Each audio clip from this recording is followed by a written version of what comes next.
우리 함께 인사합시다. 하나님이 하십니다. 하나님이 하셨습니다. 하하하하. 한번 인사합시다. 하하하하. 하하하하. 하나님이 하십니다. 하나님이 하셨습니다. 우리의 삶에 하나님이 행하시는 놀라운 일들을 찬양하고 경배하며 예배할 수 있는 복된 시간 되기를 소망합니다. 할렐루야. 아멘. 이미 그 은혜가 우리 가운데 있음을 믿습니다. 아멘. 지난 한 주 동안도 우리를 보살피신 하나님의 은혜를 찬양하고 감사함으로 예배하기 원합니다. 우리 오늘 암송할 말씀 고린도전서 13장 8절 말씀 한번 같이 함께 읽어보고 암송하겠습니다. 시작. 사랑은 언제까지나 떨어지지 아니하되 예언도 패하고 방언도 그치고 지식도 패하리라. 아멘. 한번 내려주세요. 자, 같이 한번 암송합니다. 시작. 사랑은 언제까지나 떨어지지 아니하되 예언도 패하고 방언도 그치고 지식도 패하느니라. 아멘. 다 없어져도 몸은 영혼까지 있어요. 사랑은 영혼까지 있습니다. 그 영원한 사랑을 우리가 품고 나아갈 수 있길 소망합니다. 아멘.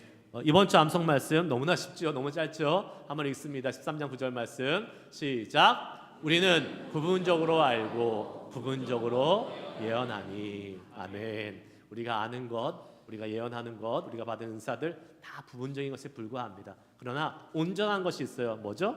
사랑입니다. 그 사랑을 품고 나아가서 우리가 주님의 그 사랑으로 가득 채워지는 그러한 은혜가 있기를 주의 이름으로 축복합니다. 아멘. 오늘 우리가 종려주일이잖아요. 종려주일.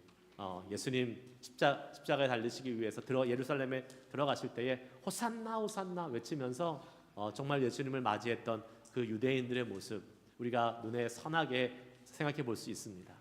그러나 그들의 호산나 외침은 금방 바뀌었죠.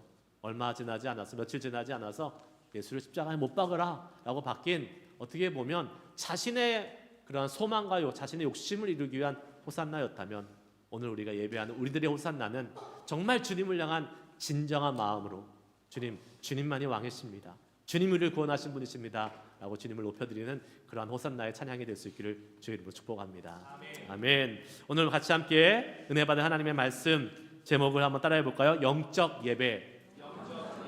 영적 예배. 우리가 드릴 영적 예배가 무슨 예배인지 한번 말씀을 통해서 살펴보고 같이 함께 은혜를 나누기를 소망합니다.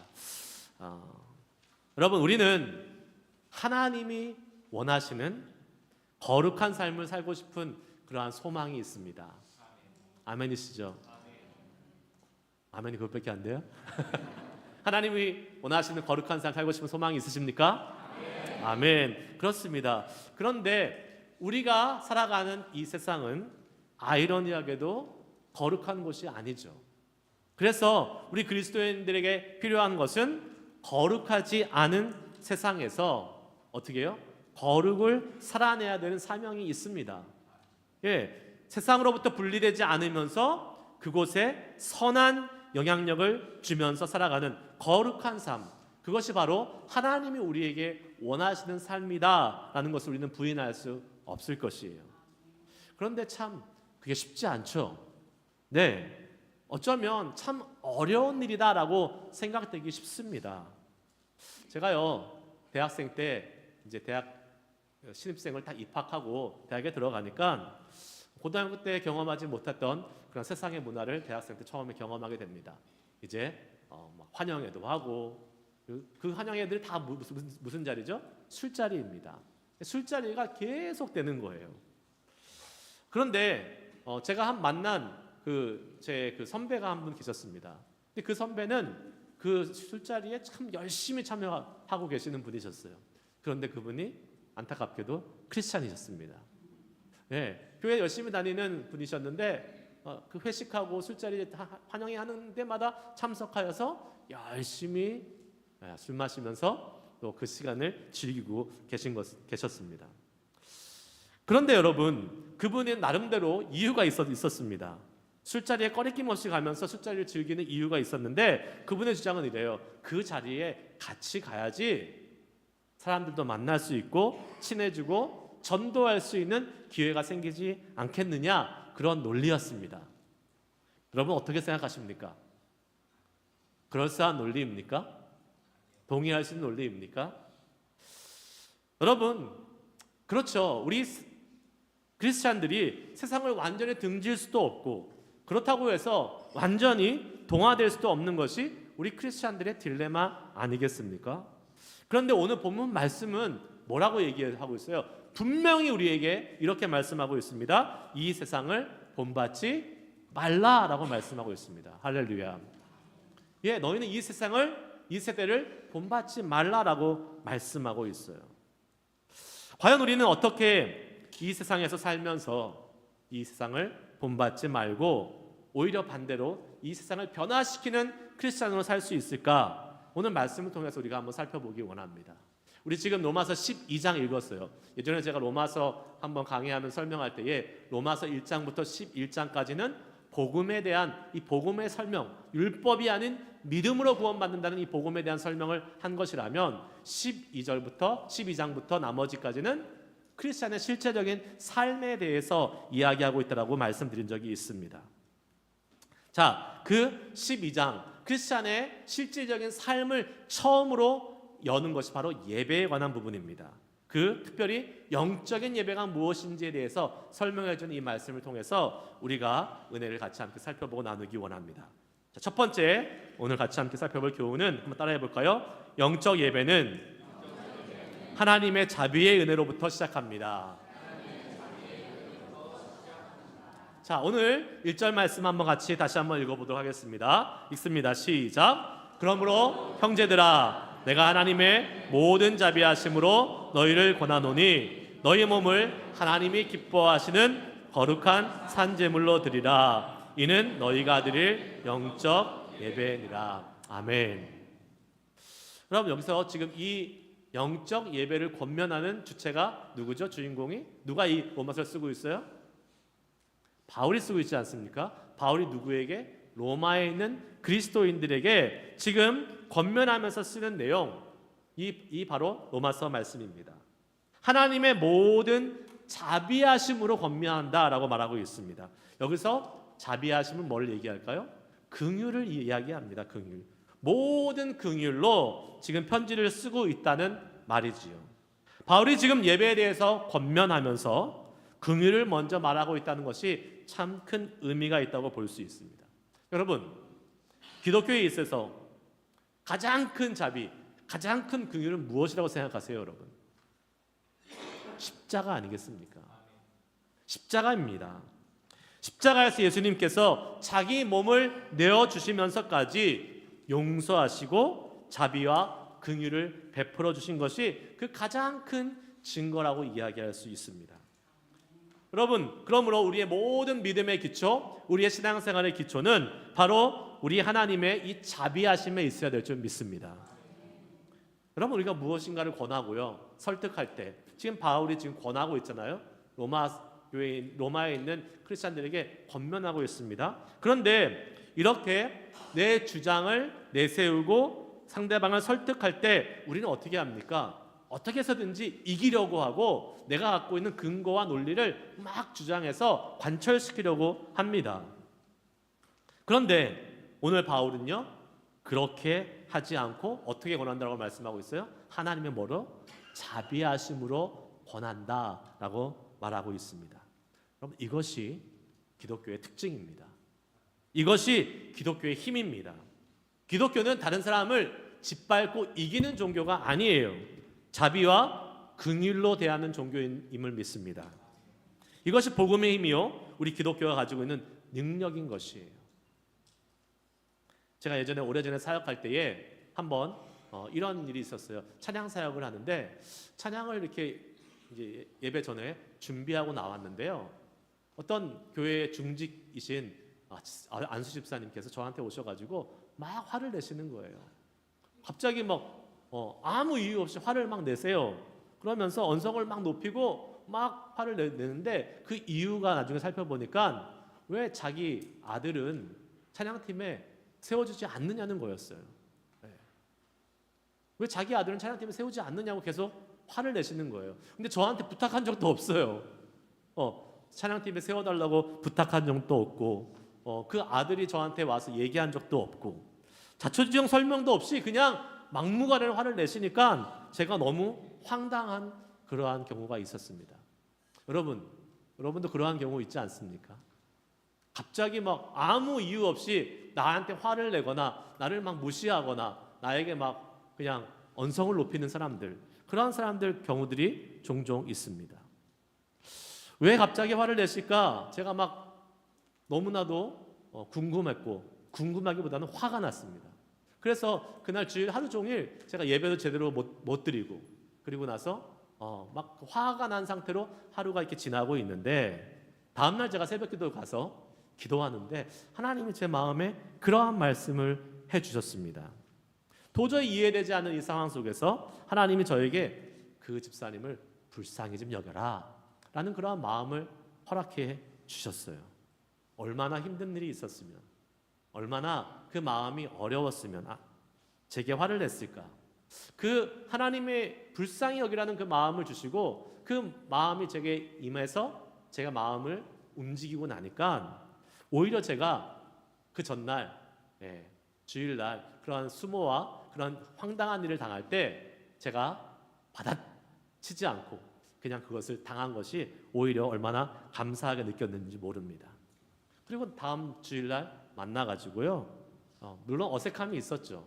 하지만 불쌍하게 여기는 그 마음으로 오히려 그 집사님을 제가 안아드리고 또 그 집사님을 이렇게 같이 함께 회복하는 그러한 시간이 있었습니다. 나중에 시간이 지나서 관계가 아주 좋아졌어요. 여러분, 자비로 대한다는 것은 바로 능력이 나타나는 것입니다. 이러한 하나님의 능력이 나타나는 것이에요. 이기려고 싸움닭처럼 달려드는 것이 아니라 불쌍히 여기는 마음으로 대할 때 그때 하나님의 자비의 능력이 나타남을 믿으시기 바랍니다. 불쌍히 여기는 마음이 있어야 돼요. 여러분도 황당한 일 당하고 누군가로부터 어려운 일을 당할 때에 그 사람은 어떻게 해요? 불쌍히 여기는 마음, 자비와 긍휼의 마음이 있어야 될 줄 믿습니다. 특별히 십자가의 긍휼로 우리가 구원받아 예배드릴 수 있는 하나님의 자녀가 되었음을 기억하고 그 하나님의 자비와 긍휼이 우리 가운데 임하기를 소망하시기를 축복합니다. 그 하나님의 긍휼과 자비를 깨닫고 경험한 사람들이요, 어떠한 상황 속에서도 우리는 영적인 예배로 나아갈 수 있는 것입니다. 하나님의 놀라운 자비와 긍휼의 은혜로 구원받은 우리들, 그 기쁨과 감사 속에서 계속해서 예배하며 영적인 예배를 드릴 수 있는 준비가 될 수 있기를 주의 이름으로 축복합니다. 아멘. 두 번째, 한번 따라해 볼까요? 영적인 예배는 우리의 몸을 하나님께 드리는 것입니다. 1절 말씀 다시 한번 읽어보겠습니다. 읽습니다. 시작. 그러므로 형제들아, 하나님의 모든 자비하심으로 너희를 권하노니 너희 몸을 하나님이 기뻐하시는 거룩한 산 제물로 드리라. 이는 너희가 드릴 영적 예배니라. 아멘. 하나님께서 받으시는 예배, 바울은 특별히 우리의 몸을 하나님이 기뻐하시는 거룩한 산 제물로 드리라 라고 말씀하고 있습니다. 그렇다면 왜 하나님은 우리의 몸을 요구하실까요? 왜 우리의 몸을 드려야 할까요? 왜요? 하나님이 어떻게 하신다고요? 받으신다라고 말씀하고 있습니다. 하나님이 우리 몸을 받으신다라고 말씀하고 있기 때문에 그렇습니다. 하나님이 받으시지 않으면 드릴 필요 없는 것이에요. 그런데 하나님이 받으시는 것은 어떠한 것입니까? 쓸모없는 것일까요? 아니요. 하나님이 받으시는 것은 깨끗하고 정결하고 가치 있는 것을 받으십니다. 할렐루야. 그 말은 무엇이에요?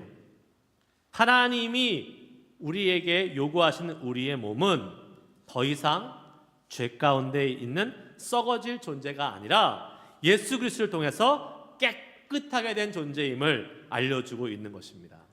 아멘이십니까?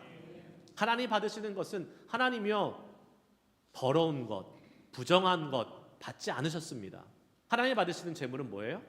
깨끗하고 정결한 것만, 늘 좋은 것만 받으셨어요. 너의 몸을 하나님께 드리라라는 것은 우리의 몸이 어떻게 되었다는 거예요? 이미 예수님으로 정결하고 깨끗하게 될 수 있다는 것을 의미하는 것입니다.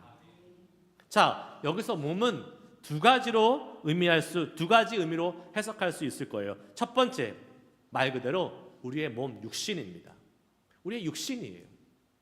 우리 예배 드릴 때 우리의 몸을 주님 앞에 드리라는 거예요. 고린도전서 6장 19절 말씀에 우리의 몸을 이렇게 설명하고 있습니다. 한번 읽어볼까요? 시작. 너희 몸은 너희가 하나님께로부터 받은 바 너희 가운데 계신 성령의 전인 줄을 알지 못하느냐. 너희는 너희 자신의 것이 아니라. 아멘. 우리의 몸이 뭐라고요?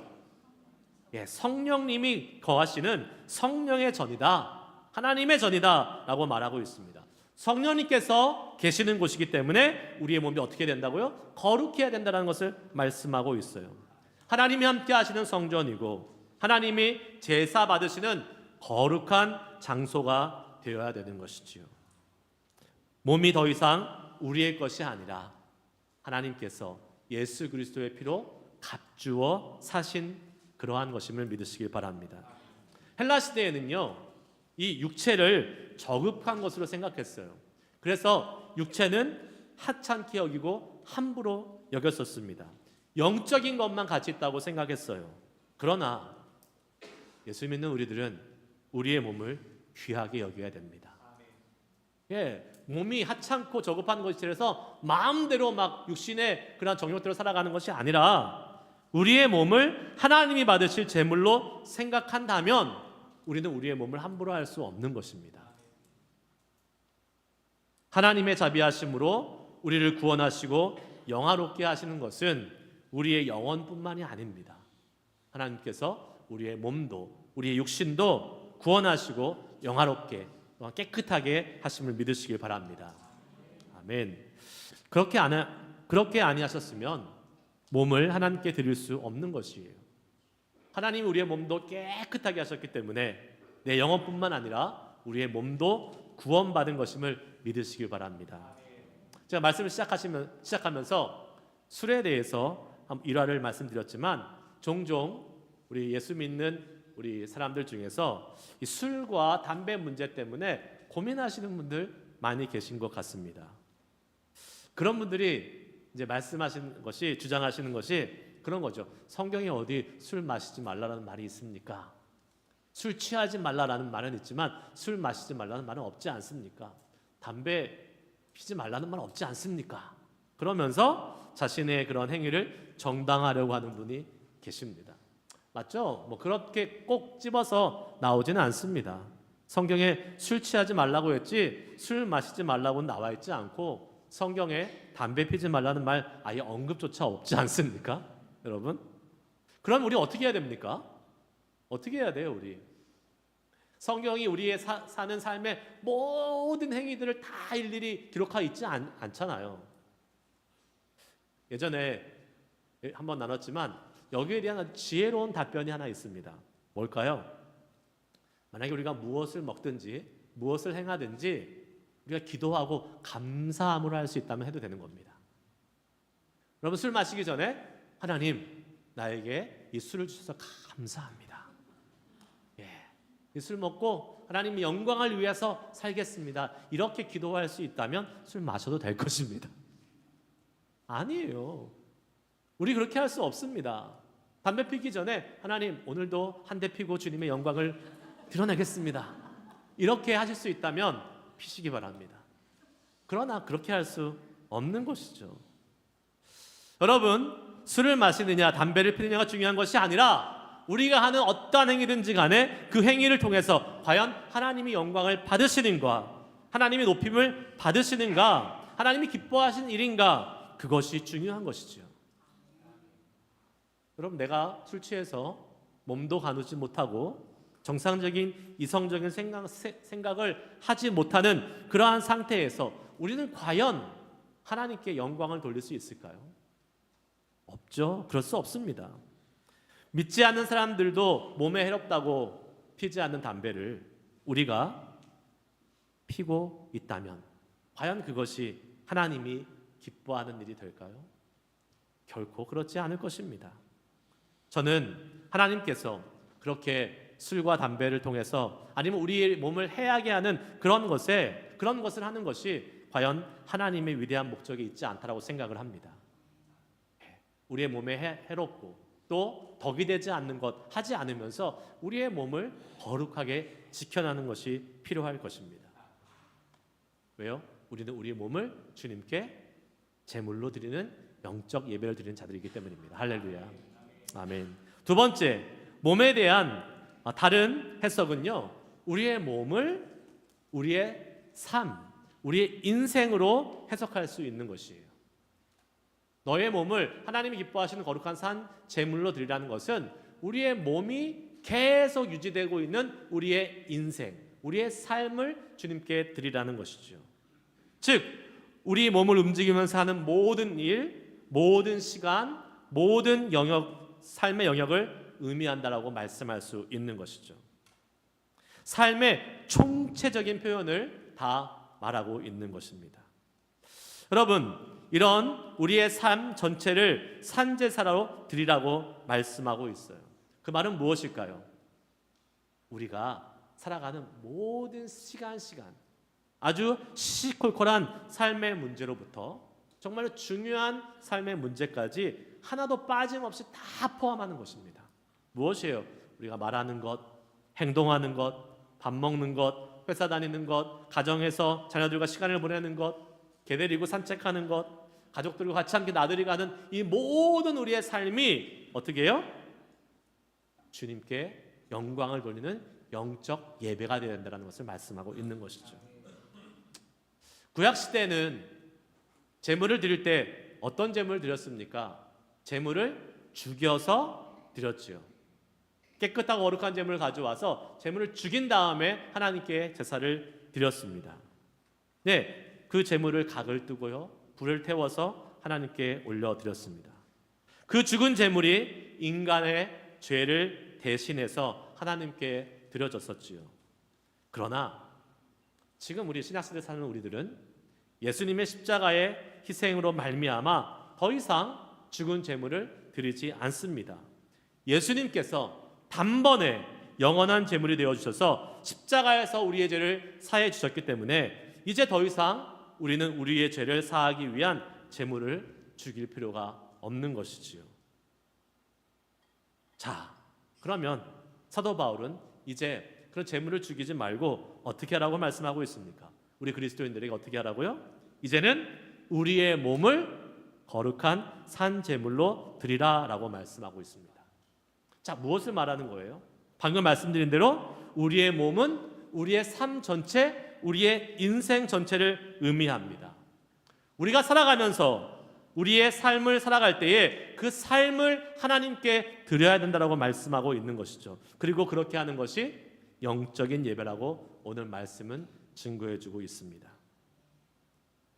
우리가 지금 이렇게 모여서 영적인 예배를 드리는 것, 이 예배는요, 지금 우리가 드린 이 예배는 순서와 여러 가지 절차를 정해놓고 형식을 따라 드리는 예식이 있는 예배입니다. 반면에 우리의 삶 속에서 드려져야 할 예배는 어떠한 예배입니까? 우리가 살아갈 때에 딱 시간 정하고 절차와 형식을 갖추면서 예배할 수 있습니까? 아니, 없습니다. 그때마다 주님께 집중해서 나아가는 것이 영적인 예배인 것이에요. 그 영적인 예배는 교회에서 드려지는 예배가 아니라 우리의 삶의 현장에서 그때마다 드려져야 되는 예배입니다. 자, 구원받은 성도들이요, 인생 전체를 통해서 드려야 하는 그 예배인데, 여러분, 어떤 예배가 더 어려울까요?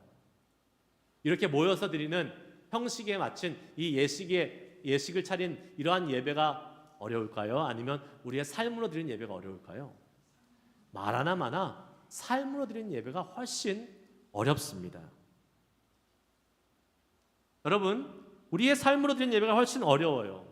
그렇기 때문에 우리에게 필요한 것이 있습니다. 무엇인지 아십니까? 쉬운 예배부터 먼저 잘해야 되는 것이. 이 시간 모여서 함께 우리가 이렇게 같이 함께 예배를 드리고 있는 이 예식으로서의 예배, 우리의 삶의 예배보다는 훨씬 더 쉽고 훨씬 더 짧고 금방 마칠 수 있는 예배 아니겠습니까? 이 예배부터 잘 드리는 사람들, 이 예식적인 예배, 우리가 함께 모여서 이 예배를 주님께 온전히 드리고 나면 우리가 우리의 삶에서도 하나님을 잘 예배할 수 있는 영적인 예배자로 다시 한번 우리를 이끌어 주실 줄 믿습니다. 예. 그러므로 우리는 이 예배 시간, 함께 모여서 예식적으로 함께 예배드리는 이 시간을 정말로 소중히 여기고 절대로 놓치지 말고 목숨을 걸고 은혜 받기 위해서 나아가면서 주님 이 예배에 승리하게 하여 주시옵소서라고 예배할 수 있는 우리가 될 줄 믿습니다. 그렇게 주님 앞으로 나아갈 수 있는 우리 모두가 될 수 있기를 축복합니다. 자, 그렇게 영적 예배에 승리하기 위해서 우리에게 필요한 것이 있습니다. 오늘 2절 말씀에 나와 있는데 한번 읽어보겠습니다. 시작. 너희는 이 세대를 본받지 말고 오직 마음을 새롭게 함으로 변화를 받아 하나님의 선하시고 기뻐하시고 온전하신 뜻이 무엇인지 분별하도록 하라. 아멘.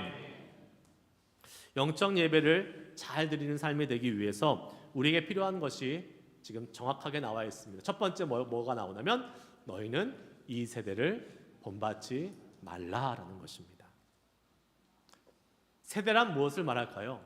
우리가 살아가는 이 시간, 우리가 살아가는 이 시대에 풍조와 문화 등을 의미한다고 볼 수 있겠지요.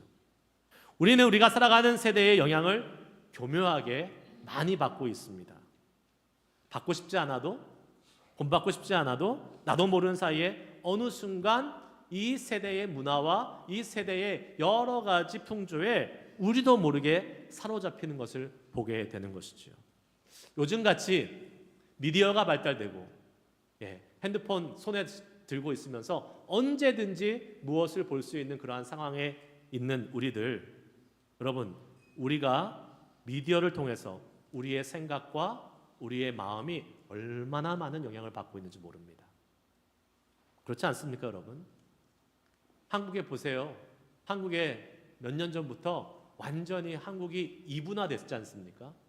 정치적인 이념이 완전히 이분화됐어요. 한쪽은 극보수, 한쪽은 완전히 극자유주의. 그래서 이 극보수와 극자유주의가 서로 막 으르렁거리면서 싸우고 있는데 거기에 가장 큰 영향을 준 것이 바로 미디어입니다. 유튜브를 통해서 언제든지 볼 수 있잖아요. 그래서 극보수 사람들은 항상 극보수의 유튜브만 보고 또 극자유주의인 사람은 항상 그쪽의 그 영상들을 계속 보면서 계속 거기로부터 영향을 받는 것이에요.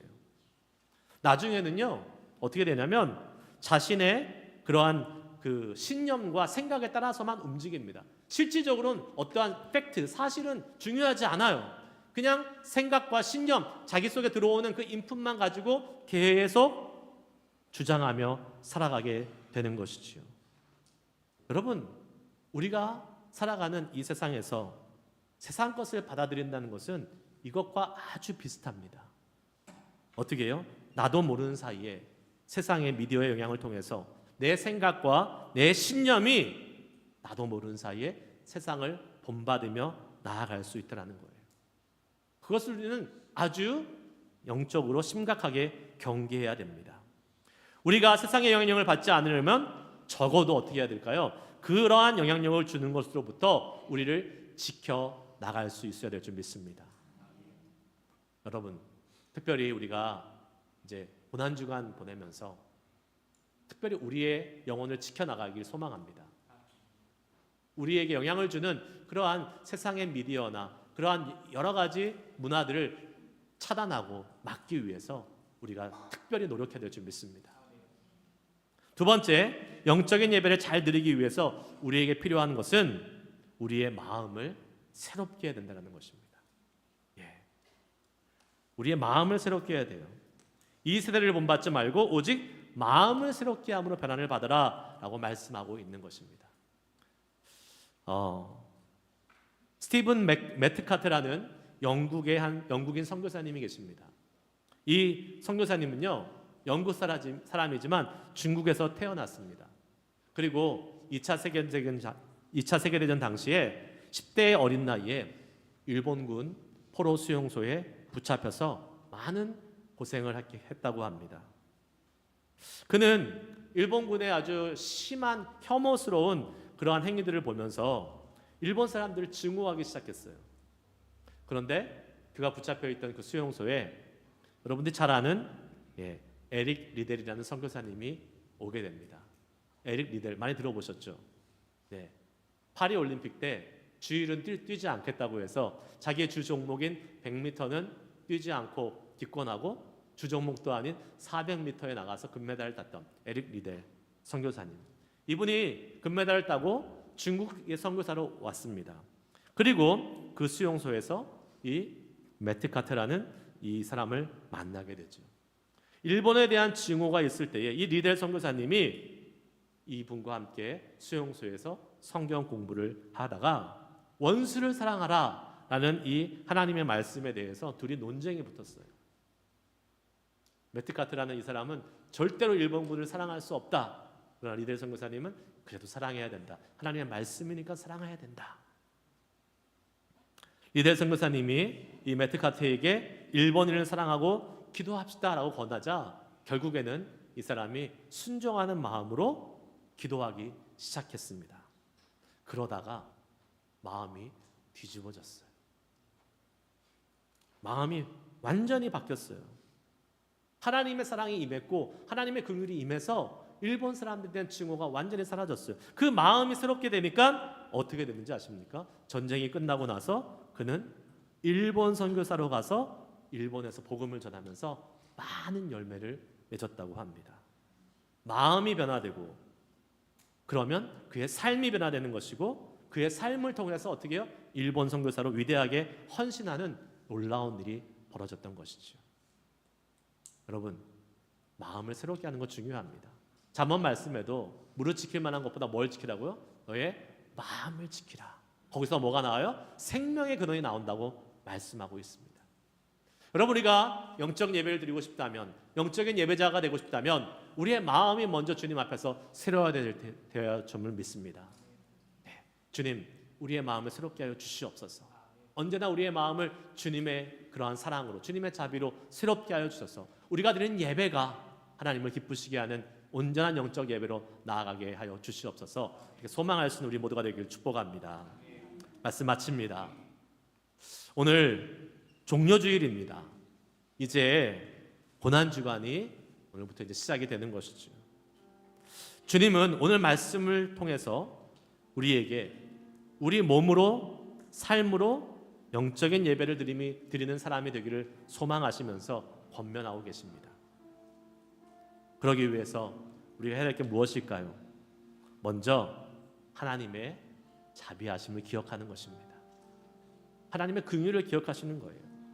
십자가에서 우리를 위해 죽기까지 사랑하신 예수님, 그 예수님은 바로 하나님이 우리를 얼마나 긍휼히 여기시고 얼마나 자비하게 여기시는지를 분명히 보여주시는 증거입니다. 십자가를 통해서 우리는 더욱더 영적인 예배를 드리는 자들로 나아가야 될 것입니다. 더 나아가서 영적인 예배는 우리의 몸을 산제물로 하나님께 드리는 것입니다. 이 시간에 드려진 예배뿐만 아니라 우리의 삶을 통해서, 우리의 인생을 통해서 하나님께 우리의 모든 것을 드리며 나아갈 수 있는 그러한 예배를 드릴 수 있는 우리 모두가 되기를 축복합니다. 이 영적인 예배를 온전히 드리기 위해서 우리 이번 고난주간 다시 한번 마음에 결심하며 나아갑시다. 주님, 이 세대가 주는 영향력을 받지 않겠습니다. 이 세대 본받지 않겠습니다. 우리가 평상시에 많이 하던 그러한 것들, 유튜브를 보고 또 카톡을 보고 뉴스를 보고 이런 것을 통해서 오는 세상적인 영향력 받지 않게 하여 주시고 주의 말씀의 영향력, 영적인 영향력이 우리 가운데 풍성히 임하게 하여 주시옵소서. 또한 우리의 마음을 성령으로 새롭게 하여 주시옵소서. 세상에 물들어 있는 우리의 마음, 더러운 우리의 마음 깨끗하게 다시 한번 새롭게 예수님의 피로 이 고난주간 다시 주님 깨끗게 하여 주시옵소서. 그래서 정말로 우리의 삶을 통해서 영적인 예배 드리며 하나님을 기쁘시게 하는 그러한 영적 예배자로 우리를 세워 주시옵소서. 소망하며 우리 함께 나아가도록 하겠습니다. 우리 함께 기도할 때에 찬양하시고 한번 기도하도록 하겠습니다. 우리 왕 되신 그 주님 앞에 우리가 십자가에 달리신 그 왕 되신 주님을 찬양하고 높여드리오니 그 십자가의 은혜가 긍휼이 우리 가운데 먼저 임하게 하여 주시고 주님, 그 십자가의 은혜를 받은 우리들 우리의 삶을 통해서 온전히 하나님을 높여드리는 영적 예배자로 살아갈 수 있는 은혜 더하여 주시옵소서. 그 주님만을 높여드립니다. 그 주님만을 찬양합니다. 우리 이 시간 높여드리고 찬양한 다음에 오늘 말씀에 반응하며 기도하겠습니다. 당신은 영광의 왕 함께 찬양하십니다.